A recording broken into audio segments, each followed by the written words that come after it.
Today we're going to go over what to do if your dog is having a seizure. Stop scrolling because you never know when you're going to need this info.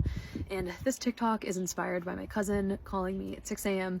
on my day off, frantic, not knowing what to do, and not even knowing the signs of what a seizure was in a dog. Thankfully, her dog is totally fine, but I thought that we should go over it and know what to do when this is happening to your dog, because it's very, very scary. First, what even does a seizure look like in a dog and a cat? So normally they'll be paddling, they'll be foaming at the mouth, vocalizing. I have this video going right now, which is a pretty severe seizure. That one is pretty obvious and scary, but they can be really minor, just like focal facial twitchings, things like that. It can range in what the experience is. First thing that I need you to do is to take a breath.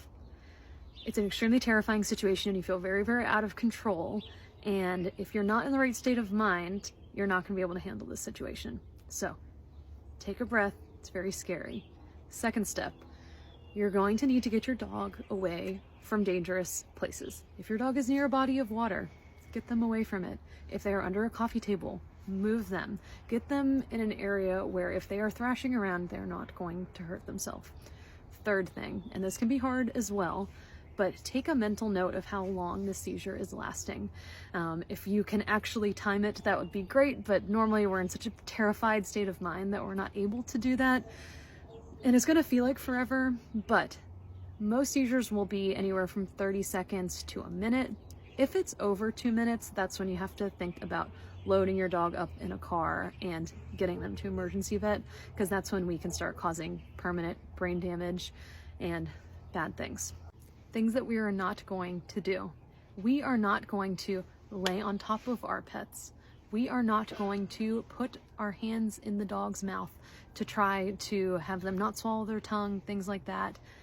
They are unconscious, so their mouths are just going to be biting and they have no control over what's going on during this moment, and you can get seriously injured when you start to do these things.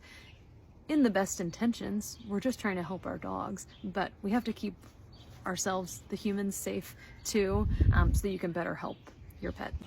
Now the seizure is over and your pet is going to have behavior changes. This will last anywhere from a couple minutes to a couple hours, and it'll be behavior changes, them staggering around and being very tired. Now you're going to call your vet. We're going to want to run blood tests and see if there was anything different today than any other day to potentially cause the seizure.